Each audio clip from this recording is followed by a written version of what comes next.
Jadi si jiwa ini harus dipuasakan terus, nanti dia naik ke lawamah. Apa ciri-ciri jiwa kita sudah naik ke lawamah? Kita suka menyesali perbuatan. Maka ahwal, kondisi yang terjadi pada orang yang sudah naik ini namanya muhasabah. Apa namanya? Suka menghisap dirinya, bukan menghisap orang lain. Suka menyalahkan dirinya, bukan menyalahkan orang lain. Lawamah itu dua, ada lawamatu ghairi, dia mencaci maki orang lain, itu lawamah. Dia sering muhasabah. Hasibu qabla an muhasabu, mutu qabla an tamutu. Hisaplah dirimu sebelum kamu dihisap. Matikan dirimu sebelum kamu mati. Maksudnya bayangkan kalau kita mati, apa yang akan kita bawa? Pertanyaan di alam kubur tidak aneh-aneh, cuma man rabbuka, mana sudah sampai di level ini. Dia mulai tahu penawar ketenangan kolbunya. Apa yang membuat kolbu gelisah? Kolbu ini kan diartikan qalb, sesuatu yang bergerak. Dia hanya bisa bergerak dengan tenang jika dia menyebut nama yang menggerakkan kolbunya. Siapa yang menggerakkan kita? Allah. Maka disebut di kolbunya Allah, Allah. Baru kolbunya tenang.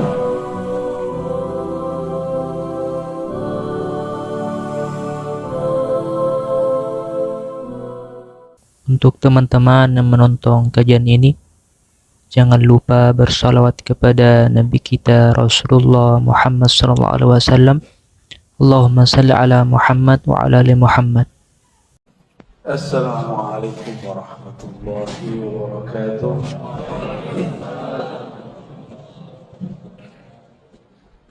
Alhamdulillahilladzi hassana wujuhana, walhamdulillahilladzi hassana akhlaqana, walhamdulillahilladzi ja'alana min ummati sayyidina Muhammad sallallahu alaihi wasallam. Amma ba'du. Qala an-nabiy sallallahu alaihi wasallam, man kana akhiru kalamihi la ilaha illallah dakhala al-jannah. Wa qala sallallahu alaihi wasallam fima rawahu al-Bukhari, inna Allah harrama 'ala an-nar an tamussa man qala la ilaha illallah min qalbihi aw nafsihi, atau kama qala sallallahu alaihi wasallam.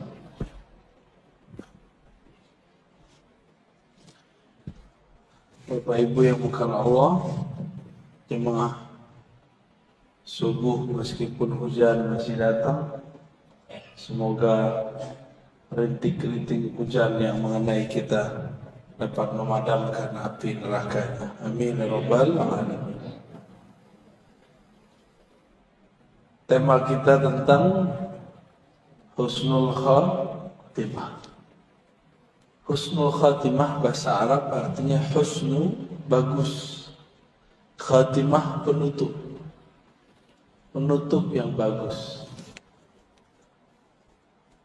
Kalau kita kerja supaya bagus, keluarnya gimana? Bagus-bagus laporannya. Maka orang-orang yang sering melaporkan apa yang dia lakukan dengan baik, dengan jujur, orang ini akan keluar dari tempat bekerjanya dengan cara yang baik. Sama, ruh ini sedang diperintah Allah. Dia ada pekerjaannya. Jangan sampai dia ditipu oleh nafs jiwa. Maka jiwanya harus naik dari jiwa al-ammarah bisu. Jadi jiwa itu ada banyak tingkatannya. Kita sudah sering dengar. Ada jiwa yang menyuruh kepada keburukan, disebut ammarah bisu. Ini jiwa-jiwa yang ruhnya terhalang untuk mengenal Allah. Disebut dengan an-nafs al-ammarah bisu. Ammarah bukan amarah. Ammarah berarti alladhi yukthir al-amr, yang banyak memerintah, yang banyak menyuruh. Jiwa kita ini sangat liar, karena dalam riwayat Israiliyat ada satu riwayat yang bagus, meskipun secara kualitasnya tidak sampai sahih. Cuma ulama kita mengatakan maknanya sahih sesuai dengan ayat-ayat ini. Tatkala Allah menciptakan nafs, maka Allah mengatakan aqbil, wahai jiwa, melihatlah kepadaku, menghadaplah kepadaku. Fala yuqbil, tapi dia tidak mau menghadap. Lalu Allah katakan lagi, ya nafs aqbil, wahai jiwa, menghadaplah kepadaku. Tapi jiwa itu tidak mau juga, pantang disuruh-suruh. Akhirnya Allah laparkan jiwa, Allah puasakan jiwa dari makanan-makanannya. Lalu Allah mengatakan, ya nafs aqbil fa'aqbala, wahai jiwa, menghadaplah. Barulah jiwa itu menghadap kepada Allah Subhanahu wa ta'ala. Jadi cara untuk mendidik jiwa ini supaya dia naik dari yang paling rendah ammarah, minimal naik ke lawamah, itu puasa. Puasa di situ bukan hanya puasa zahir, tapi juga puasa batin. Nafs itu ada penyakit di dalamnya, sombong. Puasa dari kesombongan. Nafs itu pengen didengar selalu, tidak mau mendengar orang. Nafs itu pengennya ditaati, tapi tidak mau mentaati.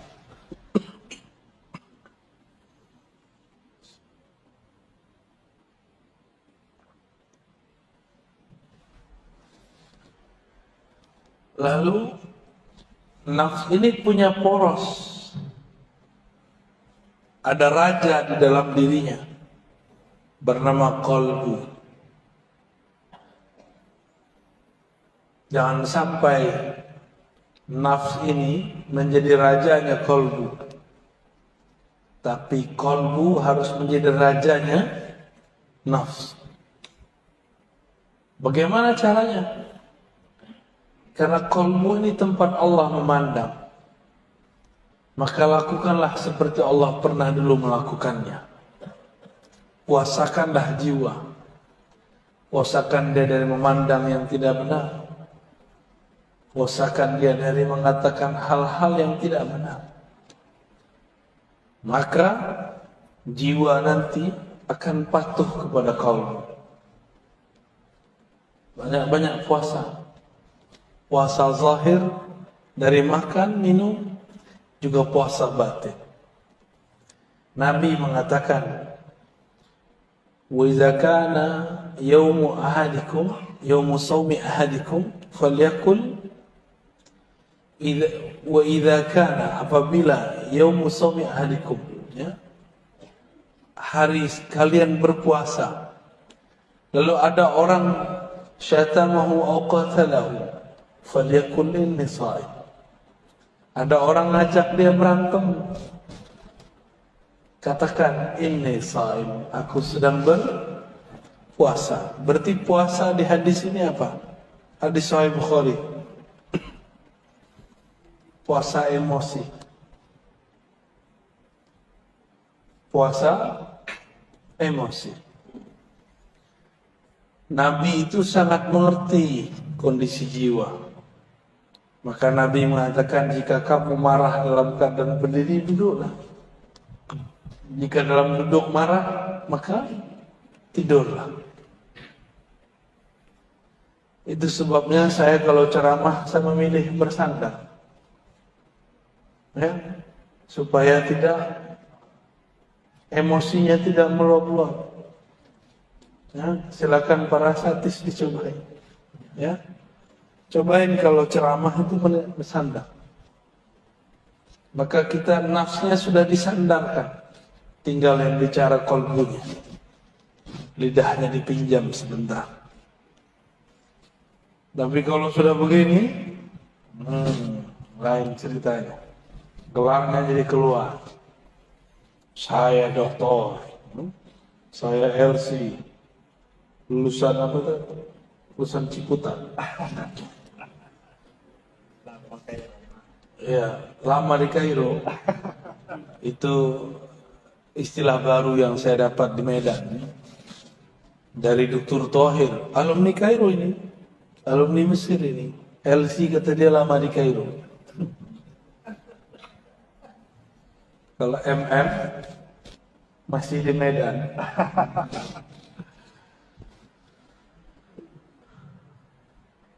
Jadi si jiwa ini harus dipuasakan. Terus nanti dia naik ke lawamah. Apa ciri-ciri jiwa kita sudah naik ke lawamah? Kita suka menyesali perbuatan. Maka ahwal, kondisi yang terjadi pada orang yang sudah naik ini namanya muhasabah. Apa namanya? Suka menghisap dirinya, bukan menghisap orang lain. Suka menyalahkan dirinya, bukan menyalahkan orang lain. Lawamah itu dua, ada lawamatu ghairi. Dia mencaci maki orang lain, itu syaitan. Syaitan itu dikeluarkan dari surga, yang disalahkan iblis, yang disalahkan Adam. Iblis keluar dari surga, yang disalahkan siapa? Nabi Adam. Lalu justru dia diusir karena dia tidak patuh kepada Allah. Ketika Nabi Adam pun juga diusir dari surga, beliau salahkan siapa? Dirinya sendiri. Ini beda Bani Adam yang ruhnya hidup dengan Bani Syayatin. Bani Syayatin ini bisa manusia, kan ada Syayatinul Jinni wal Ins, keturunan atau pengikut syaitan. Apa aja disalahkan orang, nggak pernah menyalahkan diri. Mulai banyak ustadz sekarang gitu. Banyak dai sekarang menyalahkan orang di luar, menyalahkan kelompok di luar. Gunung Semeru meletus, yang dia salahkan orang Semeru. Orang Semeru itu gak ibadah itu, banyak maksiat tuh. Jangan begitulah. Kalau Anda tidak sanggup membantu mereka, jangan sakiti hati mereka. Sinabung dekat sini ya. Oh, di bawahnya banyak orang kafir. Kalau engkau tidak mau bantu, uskut, diam aja. Karena untuk membantu tidak mesti dia seorang muslim. Membantu antara manusia dan manusia ini adalah hal yang wajib. Karena Nabi memahami ayat Allah jadikan kamu berkabilah-kabilah, bersuku-suku, lita'arafu, supaya kamu berkenalan. Salah satu penyakit jiwa itu adalah merasa dirinya baik. Itu satu. Yang kedua, merasa sukunya terbaik. Hati, ya. Ini kita ini nggak tahu sebenarnya suku orang Medan ini banyak, ya. Di Medan ada Melayu, ada Batak, ada Minang, ada Jawa, ada Mandailing itu masuk Batak, ya? Batak sendiri masuk Batak, ya. Kirain nggak mau disebut Batak ya. Ada suku Melayu Aceh, Melayu Delhi, ada Melayu Riau, Melayu Jambi, banyak sekali. Kalau kita ini merasa lebih baik dari orang, berarti nafsiyahnya lebih tinggi. Ya. Jadi misi Rasulullah itu menghancurkan perasaan kibir. Jadi nafs al-ammarah tadi dia punya karakter. Karakter dia merasa lebih baik dari orang.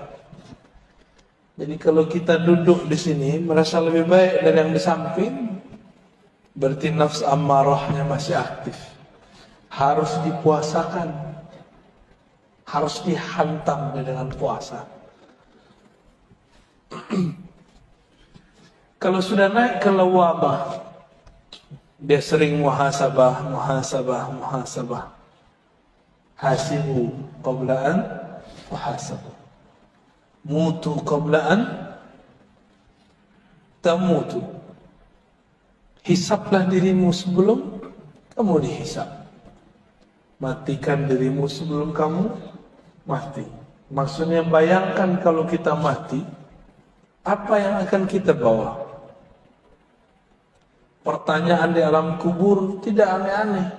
Cuma man rabbuka, man nabiyuka. Siapa Rabbmu? Tidak ditanya, pernah bangun masjid? Tidak, nggak ditanya. Nggak ditanya hafalannya berapa. Nggak ditanya tahajudnya banyak atau tidak. Yang ditanya siapa Rabbmu? Kamu tahajud untuk siapa? Kamu bangun masjid karena siapa? Kamu sekolah karena siapa? Kamu ngajar, kamu belajar untuk siapa? Untuk debat. Berarti kamu bukan bagian dari ahlullah. Jika ini muhasabahnya sudah rutin, nah inilah thariqahnya Imam Al-Harith Al-Muhasibi, Imam Salafus Saleh. Ya, Imam apa? Salafus Saleh. Jadi semenjak zaman Salafus Saleh sudah ada imam yang mengajarkan thariqah muhasabah. Imam Al-Muhasibi mengajarkan murid-muridnya, sebelum tidur ingatlah semua aktivitas kita sebelum tidur. Mulai dari bangun sampai mau tidur lagi. Jika ada tergores di hati, minta ampun kepada Allah. Jika ada kebencian masuk ke hati, minta kepada Allah supaya dicabut. Jika ada dendam di hati, emosi, minta kepada Allah supaya Allah menenteramkan qalbi. Itulah amalan Imam Al-Harith Al-Muhasibi. Ternyata beliau ini mengamalkan amalan sahabat yang dulu Sayyidina Abdullah bin Umar penasaran kepada dia. Dilihat-lihat ternyata tahajudnya sedikit, sedekahnya tidak banyak, baca Qur'annya juga standar. Setelah 3 hari Abdullah bin Umar bertanya, kata Rasulullah, engkau ini ahli surga, tapi aku tidak melihat amalanmu banyak. Lalu Abdullah bin Umar bertanya, apa masya'nuka? Amalan kamu apa gerangan? Dijawab oleh sahabat ini, disembunyikan namanya. Tidaklah aku mengambil tempat tidurku, kecuali aku membuang semua kebencian, semua goresan, semua dendam dari qalbuku. Jadi dia tidur nggak bawa dendam. Dia tidur tidak bawa kesombongan. Dia tidur dalam kerendahan hati, kehinaan jiwa. Disitulah dia kemudian minta ampun kepada Allah. Baru dia mengatakan, Bismikallahumma ahya wa amut. Ya Allah, dengan namamu yang maha agung, aku hidup dan aku minta ditidurkan. Kalau ini sudah rutin naik ke nafs al-mulhamah. Mulhamah ini orang sudah mulai berdialog dengan jiwanya, dengan kalbunya. Nabi pernah bersabda, istafti qalbak, bangunlah dialog dirimu dengan dirimu. Istafti qalbak, hadis Tirmizi. Kita mau ngapa-ngapain, sholat dulu, sholat istikharah. Tanya kepada Allah, tanya ke dalam diri. Karena Allah berbicara ke dalam diri kita. Ini istikharahnya cuma mau nikah ya. Mau kerja nggak istikharah. Mau berguru nggak istikharah. Lebih penting menikah atau berguru? Lebih penting menikah apa berguru? Berguru. Menikah bisa cerai, berguru tidak boleh cerai. Sampai kiamat pun kalau bisa tidak bercerai. Tapi kalau nikah, nggak cerai hidup, cerai mati. Iddahnya 4 bulan 10 hari. Benar. Tapi cerai dengan guru, iddahnya sepanjang masa. Bahaya ya? Maka berguru harus istikharah. Istikharah itu artinya istikharah, meminta agar Allah memilihkan.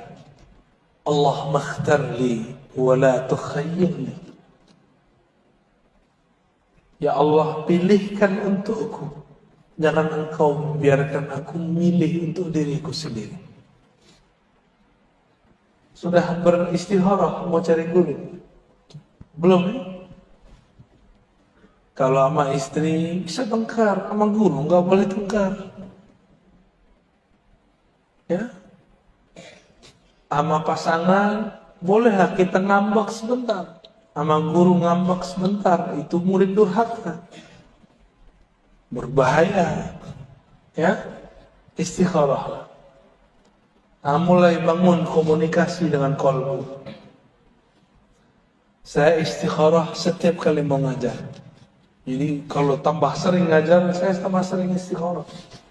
Saya tanya, ya Allah, apa yang saya mau ajarkan? Tolong gerakkan lidah ini, pancarkan dari qalbu kami nurmu. Hanya engkaulah yang mampu berbicara. Hanya engkaulah yang menggerakkan qalbu. Di situ saya baru baca assalamualaikum. Jadi nol dulu kita, baru kita bicara. Ya, nah itu coba amalkan, Pak.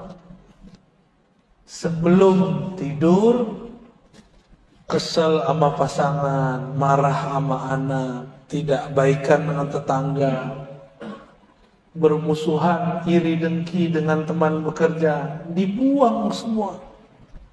Jika pernah kita menyakiti mereka, mintakan ampun kepada Allah, kirim Fatihah untuk mereka. Katakan, ya Rabb, tumbuhkan ridha dalam kalbu orang yang musuhiku. Dan jadikan aku orang yang fi qalbi salamah. Di dalam kalbuku ada salamah. Keterbebasan daripada penyakit-penyakit kalbu. Suatu kali Nabi Muhammad SAW mengatakan, Allahumma inni a'udzubika min an uradda ila ardhil umr wa a'udzubika wa as'aluka salamata sadr wa a'udzubika min su'il sadr. Hadis ini ada di Bukhari, ada di Muslim, ada yang terpisah, ada yang digabung. Nabi SAW mengatakan, ya Allah, aku berlindung kepada Engkau dikembalikan kepada masa yang hina sebelum kami meninggal. Ya, boleh pakai bahasa Indonesia ya, kalau nggak hafal bahasa Arabnya. An uradda ila ardhalil umr, dikembalikan kepada keadaan umur yang hina. Anak kecil tidak bisa apa-apa, ngapain saja harus dibimbing, harus dibantu. Maka dikembalikan masa seperti itu disebut arzalil umur. Kalau ada di antara keluarga kita sudah begitu, maka katakan, ya Allah, ikhtim lana bihusnil khatimah. Keadaan ini sudah takdir Engkau, kami ridha ya Allah, tapi tetapkanlah kami dalam husnul khatimah. Kembali ke hadis tadi. Hadis ini berkaitan dengan surat Yasin. وَمَنْ نُعَمِّرْهُ نُنَقِّسْهُ فِي الْخَلْقِ. Siapa yang kami panjangkan umurnya, kami kembalikan dia seperti semula jadi. Dulu tidak bisa bicara, sekarang susah bicara. Tidak bisa jalan, sekarang nggak bisa jalan. Maka jangan minta panjang umur. Minta saja al-afwa wal-afiyah. Sahabat nanya kepada Rasulullah, wahai Rasulullah, tolong berikan aku amalan doa. Hadis Ibnu Majah. Apa kata Nabi? Kul Allahumma inni as'aluka al-afwa wal-afiyah fid dunya wal akhirah.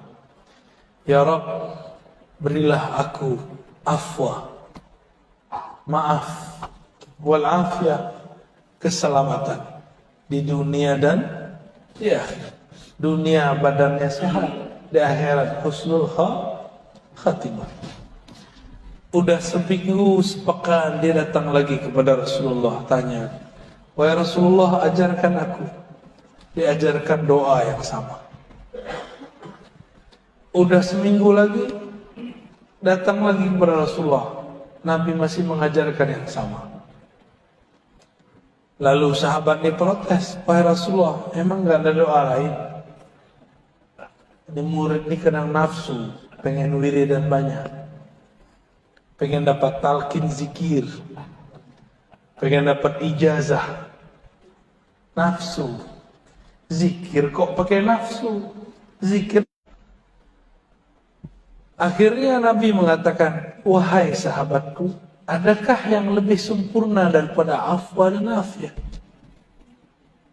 Bukankah afwa mencakup seluruh urusan duniamu, afiyah mencakup semua urusan akhiratnya? Orang tuh mikir, jadi orang Arab dia kadang nggak paham.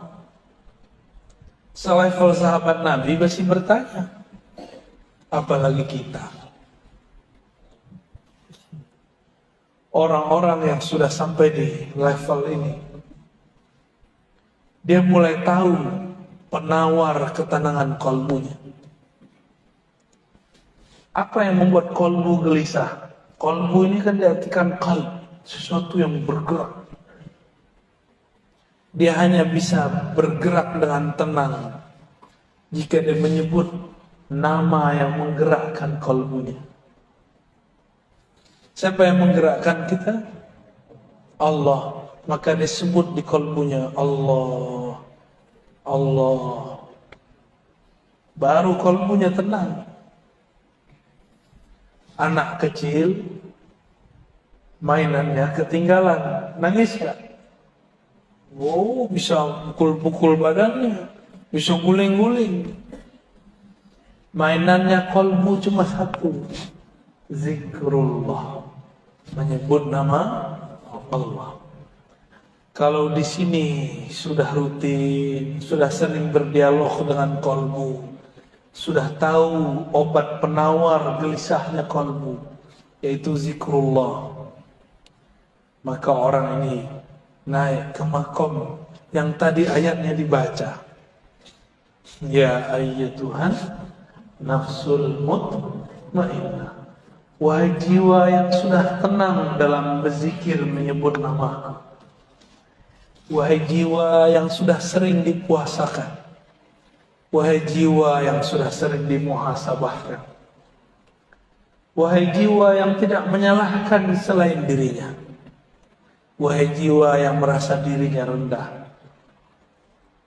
irji'i ila rabbiki radiyatan mardiyah. Sekarang kamu dapat tiket pulang, diundang langsung oleh Rabbul Bariyah, dengan penuh ridha dan mardiyah. Itulah kondisi orang yang sudah mantap di kalbunya nama-nama Allah. Inilah beruntungnya kita. Di negeri ini banyak ulama-ulama mengajarkan zikir qalbu. Banyak enggak? Banyak. Cuma setan tidak akan pernah diam. Dia nanti akan buat konspirasi. Kalau belajar zikir gila. Kalau belajar ini, belajar itu, nanti nggak sholat. Itu biasa, itu setan. Anehnya, setan ini kan punya wali. Walinya kadang-kadang seorang dai. Si dai ngomong, gak usah belajar tarekat, zikir, nanti gila. Hati-hati, ya. Hati-hati. Orang gila karena pekerjaan, orang gila karena masalah jodoh, orang gila karena masalah dirinya sendiri itu lebih banyak daripada orang yang gila karena belajar zikir. Orang gila karena belajar zikir karena aslinya dia gila. Kawan saya masuk kampus gila.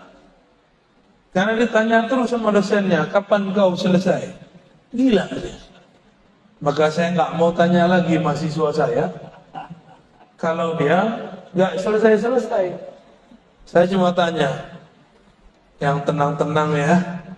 Kamu tulis yang tenang-tenang. Yang damai. Jangan kepalanya pusing kalau nulis, nanti gila ente. Alhamdulillah mahasiswa saya aman. Tapi kawan saya sudah gila.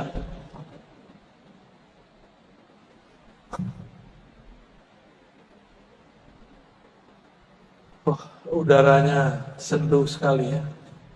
Seperti suara saya. Sebenarnya saya nggak enak badan, Pak. Tapi karena janji harus ditepati, saya minta kepada Allah, ya Allah, berikan saya kekuatan. Tapi nanti Jumat, saya nggak kuat lagi. Maka cuma 2 ini. Pagi ini dan waktu duha, insya Allah. Nah, jadi kalau mau husnul khatimah, apa yang dilakukan? Jangan salahkan orang, sering puasa. Salahkan diri. Yang kedua, sering-sering muhasabah. Yang ketiga, sering ajak diri kita berdialog. Lalu belajar zikirlah kepada ahli zikir. Kalau sudah begitu, nanti dapat undangan.